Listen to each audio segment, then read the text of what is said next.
Hey guys, EST here, and what's going on with the power grid? We all heard about what happened in Spain, Portugal, and southern France, where the high voltage lines went down because they were out of sync. And still to this day, we don't know, weeks later, what really caused it. All we know is that a lot of the initial things that they said, oh, it's almost definitely this, have been completely debunked. Then you got the conspiracy theories about, well, it was hacks, it was, just China flexing its power. I don't think China needs anybody else to be angry at them right now. I think that's a little far-fetched, and they would have no reason to target that specific region, so that falls apart pretty quick. But the lefties are saying it's climate change. Other people are saying it's space weather because we just passed the solar maximum, and it seems like none of those are true, but I have my own theory. Let's just lead with the story. Okay, I didn't want to make this video because, well, it'll be really evident, but I work high-level IT at a company that's pretty big, not like super big, but big enough to be in multiple states, in multiple cities, all which are very established. It's not some 4,000 person city where the power has all kinds of issues and you get 109 volts at your grandpa's barn. We're not in New York or California. We're in places that have responsible systems and people with morals and restrictions that actually make sense and rules and regulations and stuff. So we should have pretty good voltages, right? I just checked, because we've been having nothing but power problems with our UPSs, which is our uninterruptible power supply, UPS, also known as a battery backup. You just throw it in your rack and it runs your servers and your switches and networking stuff in case of a power outage. But it's also a power conditioner, and it's also a surge protector. If you run a company, the company has a bunch of computers in one place with some network gear and network stack, they probably have a UPS, or at least they should. And some of ours are 10 years old, some of them are 1 year old. We replace them when we have to. And I think we replaced a grand total of 5% of them in the last year and a half. So nothing changed with them. What did change between 2014 and now is I've extrapolated towards the end of the year, a 700% increase in anomalous power readings from the grid. In multiple states, multiple locations, multiple size cities, all commercial, all really stable power, all first world, America. I wouldn't say never had a problem in 2014, because lightning strikes, people really have a propensity of backing trucks into electrical poles near our offices for some reason, and weather events. And I can't just say, oh well, El Nino year, so 700%. No. I looked at the number of full-blown outages and storms. It's higher, but it ain't that much higher. Something is going on with the American power grid in 2025, okay? At least at the multiple different locations that I get emails from to my inbox at my company. And it's not just power outage, because if there was 700% more power outages, people would be like, wow, that's a lot of power outages. I can tell because the lights are off and all my stuff rebooted. And if it's just a lightning strike, a thunderstorm, or some tree blew over onto a line, well, then you're like, oh yeah, that's there that is. Not much of a mystery there. What we're seeing is really, really subtle.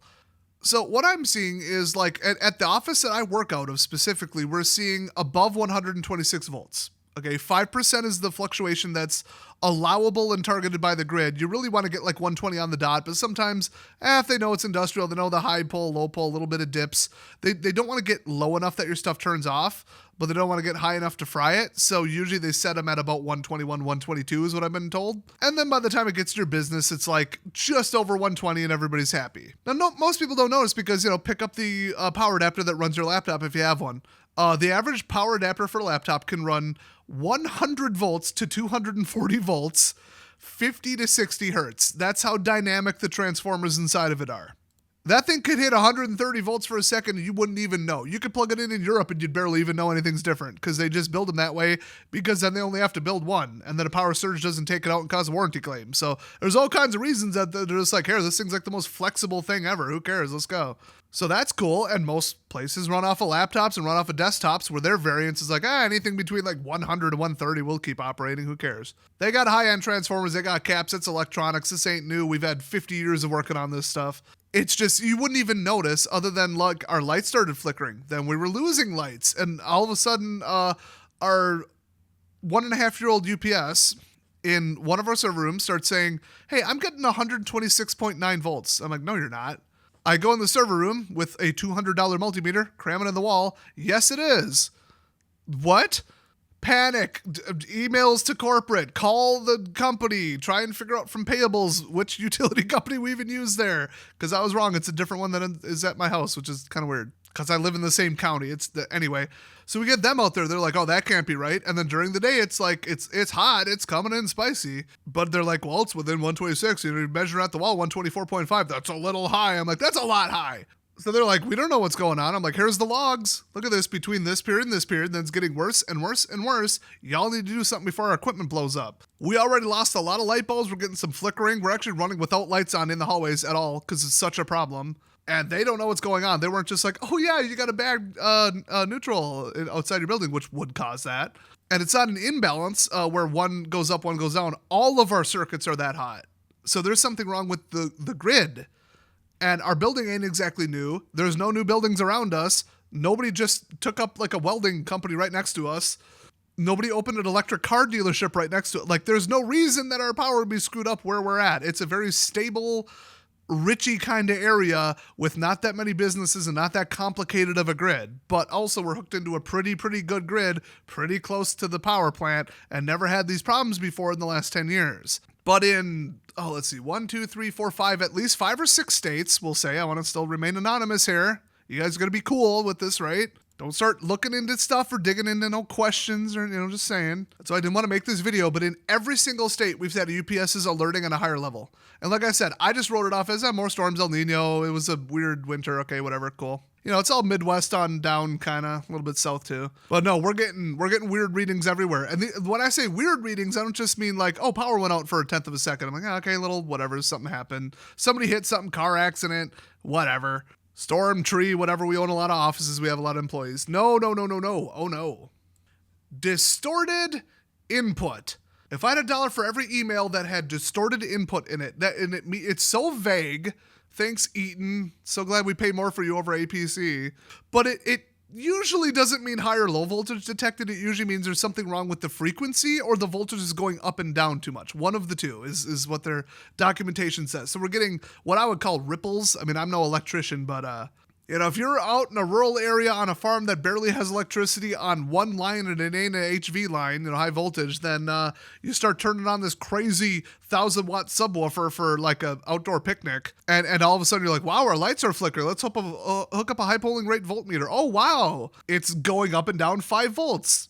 Yes, that's because you're too far from the substation and the transformer, and there's not enough capacitors between you and the lines go too far onto your property. See, that makes sense, but nothing changed with the amount we're drawing. We didn't put in any new equipment, and we're in a very, very, very stable area with a ton of electricity. So why are we getting distorted input out of nowhere? And then someone else in the building that requires unsensitive equipment, they were alerting because I called the landlord. He's like, well, somebody else said something about it. I'm like, yeah, dude, fix it. He's like, I think it's the so-and-so down the street. They're doing construction. I'm like, are they doing construction with like 10 welders going at once? Doesn't take a whole lot of electricity to run a dump truck, to dump some dirt and put concrete on it. But I don't know. Maybe it does. Maybe they're welding. I have no idea. All I know is we're seeing some whack stuff. Okay. So, wanted to lead with that, but let's go back to Spain. Okay, they're saying what we do know is the high voltage wires at about 400,000 volts. They transmit the electricity like all across everything, make a grid. They're the backbone of the grid, and then they dump it off into like whole cities and feed them. They run at 50 hertz, so it's 100 times up and down divided by 2. Way too sciencey, but basically, if one high voltage line says, hey, this is when it goes up and this is when it goes down, another one says, we disagree. The timing's off a little bit on that. Even though the electrons are, nearly the speed of light. Well, then something on one high voltage line started pushing it to like 49.9 and something else, went to 50.1. And then when they join back together, they can't be reconciled because there's equipment that does that, but it's too far apart. And they're like, okay, well, safety shutdown. Or we literally just cannot reconcile this, so we can't feed enough power, so like effectively a shutdown. And it went on for days and days and days. Now they were saying something about, well, it's temperature. Well, the temperatures aren't that anomalous, so that was already proven false. So that statement, they later withdrew it. I don't know if they're just guessing to tell the media something, but they were saying that the amount of temperature changes, rapid temperature changes, make them go, like the lines go up and down because the copper will expand and contract, and it needs to hang at an exact angle within a certain amount so that the wind can blow it a certain amount based on the wind and cross section. Because if they blow too much, then you got to put a weight on it or tighten it up, tension it up, and then coil up some stuff. I mean, look around, you see it everywhere, even in your own neighborhood. The lines sag down exactly this much, and if it's too high, then they come wind it up and put a little coil up, and you see it. And that's because if they sway back and forth, they'll get closer to each other, then further apart, and that much mechanical energy of copper moving generates a little tiny bit of electricity, and it's enough to throw 400,000 volts off at 50 hertz. So they were saying, oh, it's really windy and, who knows, climate change probably, because if you go out to get your mail and stub your toe, it's also caused by climate change. I don't know if you knew that or not. And the people are like, well, it's not any like more dynamic or hotter or colder than any other spring release, so no. Then they were blaming it on induced atmospheric vibration, which they were then confusing with like space weather, but then saying it was both. So they're saying, well, there's like, we're at the peak of a solar cycle, which is not true. Last October was the peak, but okay, we're still really, really, really high in a solar cycle. So there's more sunspots, more coronal mass ejections, just more high energy particles that are messing with, the magnetosphere, at least like the magnetic field of Earth. And that's causing a little bit of like EM that causes a little bit of like a miniature EMP, and it's enough to throw our stuff off. And it has happened before. We're not talking like the Carrington event where they just like lit telephone wires on fire, or telegraph at the time. But we're talking, okay, if it gets through. But we've been hit by a CME like last year that was supposed to be really big, and it only shut down a couple little things. It wasn't, knock out the country of Spain for like a week or whatever. So it wasn't that because it wasn't that. And also there wasn't a CME that hit us. So there you go. So they're saying, okay, so now it's atmospheric vibration where the upper atmosphere is hit by like all these high energy particles, and it makes it kind of start to move back and forth. Kind of like if you have 1,000 people on a bridge and you all jump up and down at the right time, it's going to like start to kind of trampoline a little bit if you get your cadence exactly right. So you get like this resonant frequency, I guess would be like a term for it.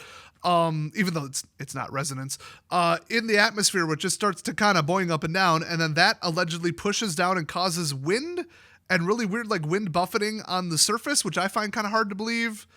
The up high to down low on the ground part is where there's a little bit of a disconnect and a disagreement among scientists. But they're saying, oh, well, that's causing, instead of just wind and instead of just temperatures, it's causing the wind to go back and forth a little bit. I'm like, well, we got wind sensors everywhere, okay? You can debunk that pretty easily. So pretty much all of their stupid things that they're saying it wasn't. I've got some ideas. Let's blow through them as quickly as possible. So 1950, 1960, everybody's like, okay, well, you got air conditioners, you got central heat. It's all electric or natural gas, but mostly electric. And, you got your water heaters, and that's like your big stuff. And then, you got the washer and dryers, those inventions, vacuum cleaners, those run at over 1,000 watts. And then stuff just kind of got more efficient from there on because we got better at building it. And then, the computers, everybody wants computers. And then you got, fast forward, you get the DVRs, which are just really inefficient computers that run 24/7, recording cable. And those were like upping the entire power draw of America so hard it was stressing the grid because so many people wanted DVRs. And now nobody uses it because everybody streams everything. And then computers are so much more efficient, you might think, oh, well, so we built out all that extra capacity in the grid for all these computers. And then computers, now you can run a laptop of like 20 watts and people are just running phones and tablets. Now gaming computers recently have gone up in wattage, but that's about it. I mean, your average home video game console takes a lot more power than it did 20 years ago. That's for sure. It's like not even close. It's like 50, 60 watts versus like multiple hundreds. So, okay, cool, but that's only X amount of time per day. So what you're really looking at is your appliances. That's what like the cap was. So in 2024, the average house, if you were to rule out mansions, which is hard to do in the numbers, but take out all the dumb rich people with their giant mansions and just go the average like individual person at their apartment or house, they're running about 500 watts constant on average. And that's because some of the time they're running a stove, which is like 3,000 watts or whatever, depending upon, if you're baking or whatever. Your microwave oven is about 1,400 watts. Your toaster is like 1,000 watts. Your vacuum cleaner is about 1,000 watts. Yeah, a little higher usually, actually. And then, window unit air conditioner is between 500 and 1,000 watts, but you don't run them all at once. So throw in your water heater and a couple computers, and TVs are more efficient, LED lighting is more efficient, and we kind of just were stable in the early 2000s. It just was what it was. 2010, not much changed, except, electric cars. A Ford F-150 Lightning can charge at 150,000 watts. It usually doesn't because that requires you to use the fastest type of charging, which is usually at a commercial location. But it's to an extent all the same grid. It's not that simple. But like, my grocery store has like 4 Tesla chargers on it, and people hook up to them, and I'm sure if that was 30,000 watts, nobody would care. But the average electric car is only about 7,000 watts continuous. Okay, well, that's still 14 houses. That's a lot of electricity. That's 14x that you're pulling, but only for like what, an hour or two? I mean, depends how far you drive to work or whatever, but it's not that much. It's just it is a lot more. And how many people, you know, like what percentage in your town probably run an electric car? I bet it's under 0.1% even where I live. And, you know, they all tend to charge about at once, but some of them supplement it with solar, which is kind of stupid where I live because it's cloudy and cold and winter happens. But the adoption in 2010 forward has been huge. And what else happened in 2010? The invention of Bitcoin mining and all kinds of crypto mining, where you just take a computer, a big giant compute unit that is purpose built, and you just go, oh, 600 watts, 1,000 watts, whatever, just run nonstop, just constant. I mean, there's 1,500 watt ASICs out there that you can buy for not that much money. Okay, I mean, I've owned some like ant miners that were 600 watts a piece, and we're almost maxing out the amount of electricity that my shop could pull. Just out of nowhere, and I was getting paid for it, so I didn't care. I mean, if you want to generate cleaner electricity, that's not on me, that's on you to build the right power plant. You'll go build nuclear, just saying. Not my fault you built a coal-fired power plant that powers a whole country, or a whole county. I misspoke there, but let's be honest. I pretty much accidentally did not. But whether it's natural gas or whatever, look, it's CO2, it's CO2, okay? If you're worried about that, do something about it. In the meantime, people are getting paid to run that crap, all right? And I was using the waste heat to, like, heat my house and stuff, but, like, I'm still burning a lot of electricity. So now you got these big places where they set up outside of hydroelectric dams, one, to feel morally better about it, and two, because that's the only way to get that much electricity to run, you know, 100,000 watts of constant pull. And that would be a small mining operation. You look up, like, the total electricity used on the Bitcoin mining stuff from 2010 onward. Oh, boy. So that growing at the same time as electric cars, the grid's getting absolutely kicked in the nuts. And then what did they start doing in the last couple of years? AI. Let me just give you a fun little lesson about proportionality. Okay, we're going all the way bottom to the top. Your cell phone, 10 to 15 watts to charge it. Plug it in for about 2 hours, empty to full. There you go, done. So a little, you know, 1/2 foot by 1 foot solar panel, which I've shown on my channel, can charge up your cell phone in a reasonable amount of time, or a battery bank that could later charge your cell phone. And you could run your cell phone almost perpetually for like $11 worth of solar and a $2 cable. And, you know, a little LED headlamp, a little flashlight, a little LED light, you know, some little lightweight tablet. Those things are just nothing. They run on a couple watts. You know, they cap at like 10 watts thermal output. Then you move up to like, okay, a drill, a box fan, you know, a medium-sized thing. My refrigerator apparently runs at about 130 watts. All those, you know, they're in the 100-watt range, so this is called the rule of tens. So your cell phone is 10 watts. Mid-level appliances, tools, like normal stuff that's like, okay, that's a decent amount of electricity. A leaf blower or whatever, something that runs on batteries, that's about 100 watts. Then you get into the big boys. You get into the stove. You get into the washer and dryer. You get into the air conditioning units. You get into like central air, central heaters. They rarely even run on electricity because natural gas is just cheaper, at least where I'm at. But yeah, you're looking at about 1,000 on up. I mean, the average stove or dryer, it depends how many coils you got turned on and stuff on the stove. And like how efficient your dryer is and how long it runs and that kind of stuff. But it runs into a 220 volt socket for a darn good reason. And it's not because it's drawing 200 watts, okay? Multiply that by 10. So 1,000 plus, so you're up another 10. So to run your whole life and your biggest appliances, you're at a factor of 100x above what it takes to run your phone on a daily basis. Then let's go to like your whole house. Like I said, the average household that's not a mansion is about 500 to 800 watts, I think was the range I saw. My own calculations put it lower at like 300, but okay, cool. I mean, if it's a 6-person family, 2,000 square foot, you're going to get a different number than what I get. So yeah, okay. So, okay, your electric car charges at 10,000 watts, we'll say. Not unrealistic. Well, that's 10x up above your 1,000-watt appliances. That is now the biggest appliance in your house, and you plug it in and use it every single day, which you do not do laundry or cook every single day in all likelihood. And your 1,400-watt microwave probably runs for about 3 minutes a day. So, yeah, it's a lot of power. But let's say you have an aluminum recycling facility right next to you. We're just going to jump right on up. I couldn't even find numbers on this, but generally it's considered to take 51.6 million watts for 1 hour to process 1 ton of aluminum. Without even getting that drastic, because they literally just run electricity through it, is my understanding, to like deoxidize it or something, I don't know, whatever. But let's say the place right next to you is building cars. Okay, they assemble cars. That's pretty heavy. It's a lot of metalworking, a lot of welding. Welders are nuts. They got all the HVAC, the lights. They got all the conveyor belts. Stuff's really heavy. Heck, just the Amazon warehouse down the street from you, just to keep the lights on, keep it cool. Sure they do.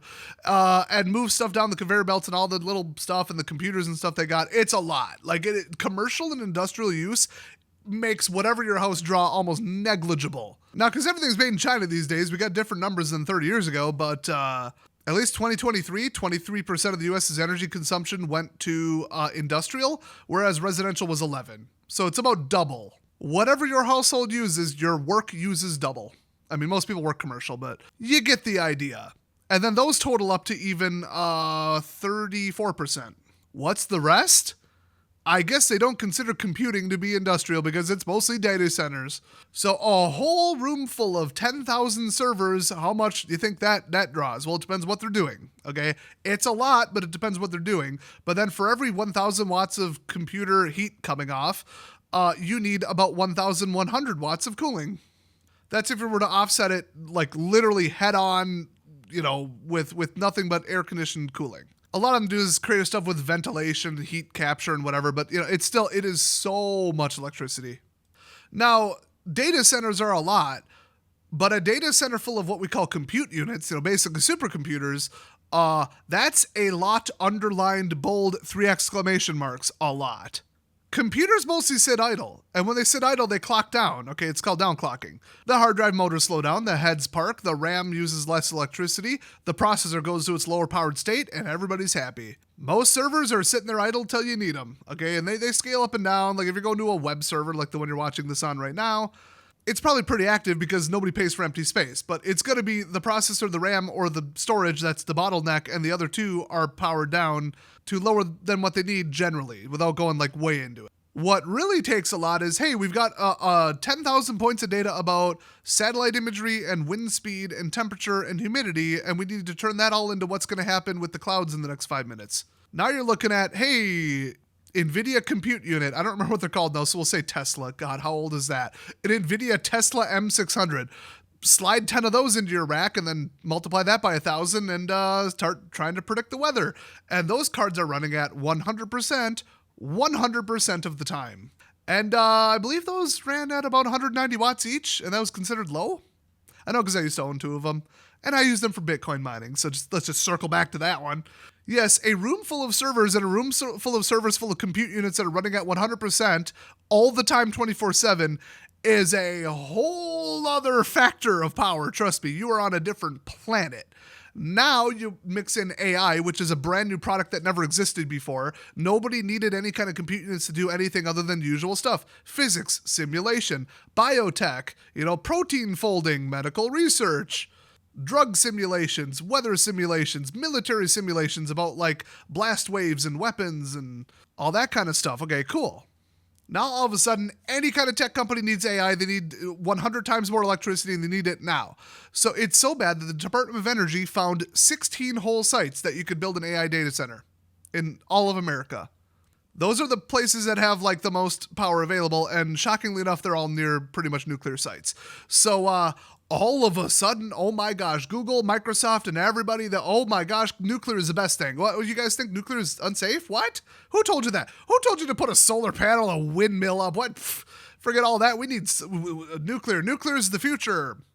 And the reason for that is because the entirety of America, I couldn't get a clear stat here. It's either can create, like we have the capacity for this, or this was the total output capacity of all of the power plants, and obviously not all of them are running at 100%. But okay, so it's one of those two numbers, 1,250 gigawatts. So billion watts. So 1,250 units of 1 million watts. Or pardon me, billion watts. Now, there are like individual companies that use millions of watts at a time, like a megawatt. Like that's not unheard of. Like look up what FM transmitters run off of. Like look at the Tesla facility, go look at it on a map, the old one in California. That's a couple solar panels on the roof. Spoiler alert, it's the whole roof. And they aren't fully self-sufficient. And they also mixed in geothermal. Still couldn't make it work. They also mixed in wind. Still couldn't make it work. They are not 100% self-sufficient. And all they do is build cars there and assemble them, which, a lot of metal moving around, a lot of charging up of batteries, a lot of computers going on, a lot of robot arms swinging around and conveyor belts and stuff like that. And they're not even recycling aluminum or calculating AI. So if you think that Google is going to be like, you know what, AI is the future, it's going to make a ton of money, let's just build an AI data center and we'll power it with 100% solar. Because then we'll feel better about using, literal millions of watts and just vaporizing it into heat that does nothing for mankind except for dumb AI crap. You would need to cover the entire county in solar panels to even have a chance of having enough electricity.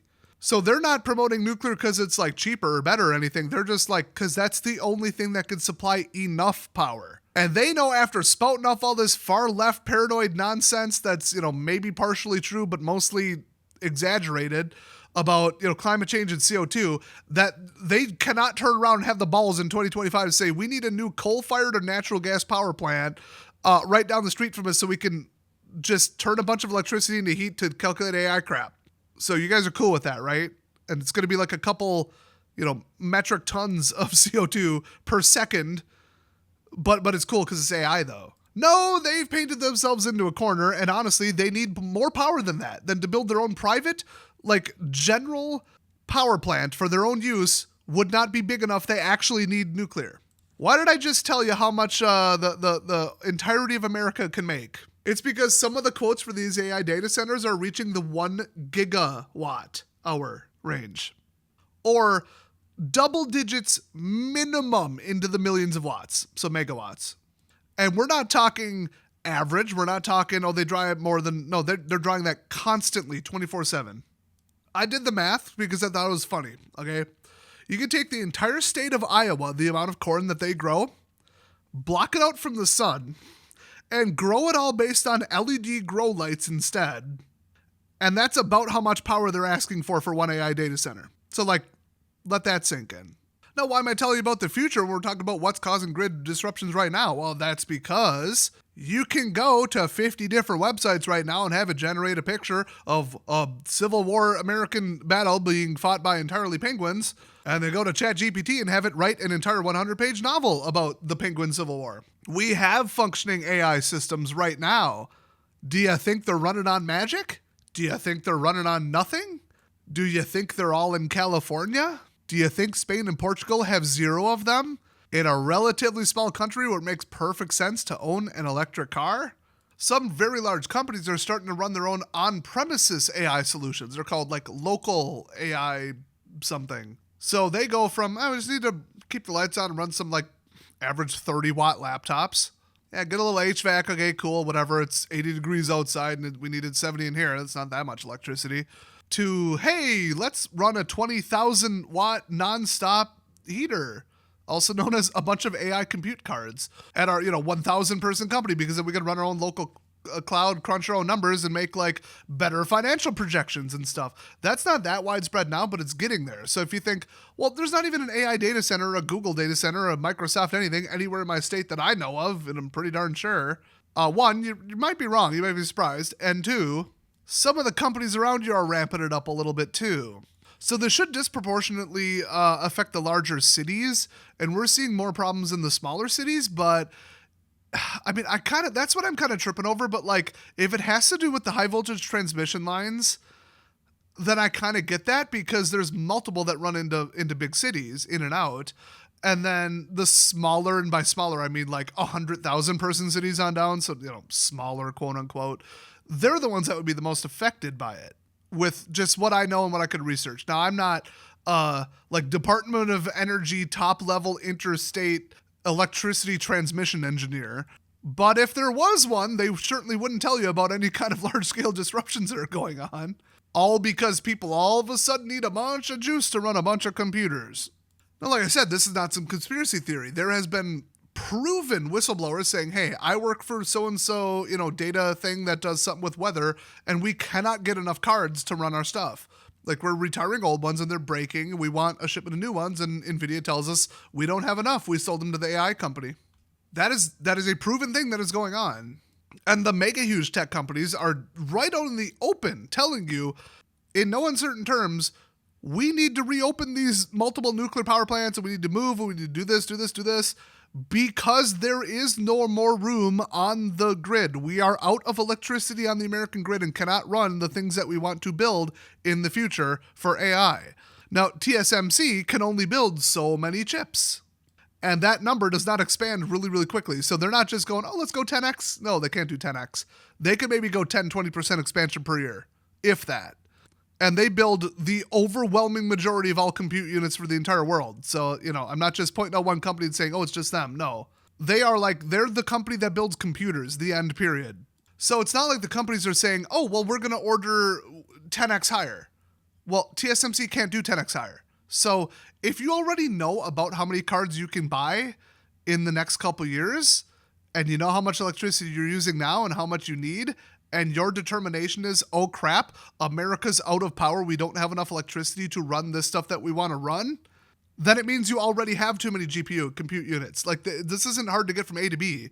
The numbers add up, nothing contradicts it, and like I said, they're doing it right out in the open because they want to move on this quick because they want to beat China. Now, is this AI a bubble? Is AI a big race for nothing? And they're all just lying. They're like, oh, we need to beat China. But really, they just want to make money. They just want to roll it out before their competition. And it has nothing to do with China because, some Google thing that reads your emails quicker and then can generate ads for you. What is that going to do in a war with China? How are we going to outcompete them? We don't buy or sell advertisement services or YouTube in China. And if they're busy calculating a bunch of advertising and customer support stuff and all this other stuff AI can do, well, you can't really take your advertising and customer service bot and weaponize it for the military. So you're not really going to literally fight China. But, and do we care if we outperform China on customer service calls? First of all, that's India and the Philippines. You don't really get from A to B other than if America has really, really good AI stuff in general, then maybe it will translate into stuff that actually matters for defense. I don't know. I think they just want money. But the one thing is you do want to keep AI out of China's hands because of malware. It's complete and utter science fiction fantasy, thanks Tim Pool for spreading this one, that within a year or 2 or 3, you could just tell AI, hey, build this novel machine that does this thing that's basically impossible that humans have struggled to do for the last 100 years. I don't know, some new, flying helicopter or something. Even that, we have helicopters, it could probably do it. But if you're hey, build a space elevator, build a thing that can teleport, it wouldn't even know how to do it. It could only do stuff really similar to what it's already seen, and it could barely extrapolate on that. So language, relatively small. You might think, well, there's an infinite way to say everything, and well, yeah, but humans tend to say things the same way, and that's why computer code works that way. So you want to keep the AI code writing out of China's hands, but we're already past that. So it's less of an arms race and more of a countdown to us just obliterating the entire internet. But that's more of a topic for another day. But you don't want to just make AI illegal and then just let China have free reign on it. That you don't want to do. So if they just want to say, hey, we want an AI because for commercial use and we want to make money, but we'll say we're quote unquote beating China, even though it has nothing to do with China, it's in an area they don't compete in and it makes no sense. It's not because it's the miracle fix all to everything that'll send us into the Star Trek age in a decade, because it won't. It's incapable of that level of creativity and that much data crunching and that much extrapolation on what we have into something we don't. But in the world of writing malicious code and viruses, oh boy, it's got a lot of code to work off of. Code's really simple. It's just words. Words, letters, numbers, and you might think, well, there's infinite ways to write code. Look at Photoshop versus a video game. They're two completely different apps. And yet, how do you display something on screen? How do you access a database? How do you open a file? How do you write to a file? How do you close a file? How do you open a database? How do you forge a certificate and authenticate and do SSL and encryption? There's only a couple ways to do that. So you start adding them together and you say, hey, write something that'll do this and try and find an exploit for this, or try and find some way to do this, or find the most effective way to hit somebody with this kind of thing that'll have the highest percentage of working. And they'll just do it. And then put a fancy, convincing human, voice or text or written paragraph on top of it, and that's even worse, let alone just literal exploits. So then you can have AI versus AI, and it's all just going to come down to I'm on the America net, and then it'll be these own little divided castles of sort of internet, and then they'll have little bridges in between them that people just launch cannons at each other, and the cannons will be the worst malware you've ever seen in all of recorded history. Like stuff that would make the blaster worm and the NotPetya and like the I love you virus, that stuff look like nothing. Because humans designed those. Now you could use AI to improve the security of OSs and write the OS for you to be basically perfect, and then it's just an arms race. And it's an arms race right now. It's always been an arms race between malware and anti-malware. So people say it'll balance out, but no, it's easier to write malicious software than it is to stop it. And that's why malware will always win in the end. Now, people who have been watching XP through Windows 11 would say that that's not true.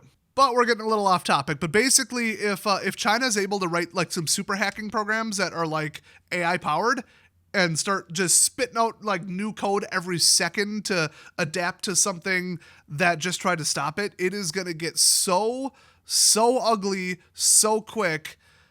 You won't even be able to like talk between countries. But I thought countries, physical barriers, that means nothing on the internet. You get into one computer inside my company, you're already behind the firewall. You get into one computer in America, you're already on AmericaNet. So you can attack it from the inside. It doesn't matter what happens in between. So you just have to almost have no communication between insecure locations. And you can't air gap an entire country, which means remove it from the internet and have absolutely literally no Ethernet, no fiber going between it. It is cut off. Like you can't really do that. So then what does that do to international sales when the internet ceases to function? And the answer is, good thing you're a prepper. That's the number one threat from AI, okay? Not AI weapons or robots or like the Terminator. No, it's malware. Who knew Cyberpunk 2077 and a couple animes like Dot Hack Sign were completely and utterly accurate? Where the entire internet crashed due to malware and they had to rebuild it from the ground up.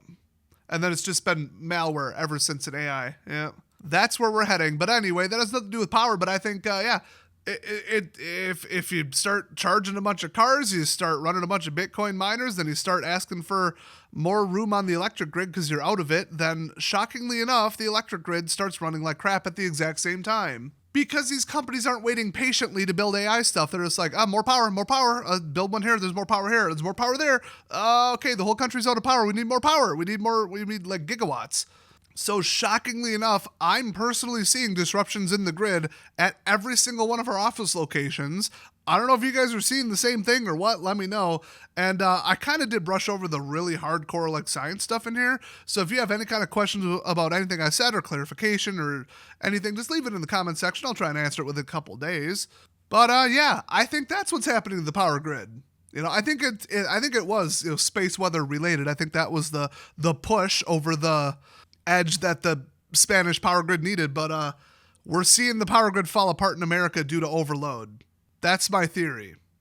It's not all this, all that, or all that. It's all of them mixed together, all of the causes. But those are the primary causes, and it's only going to get worse. But like I said, with the rule of tens, know what it's going to take to run your stuff. And if you subscribe to my channel and you still don't know how to charge your cell phone for like $15 worth of gear, my gosh.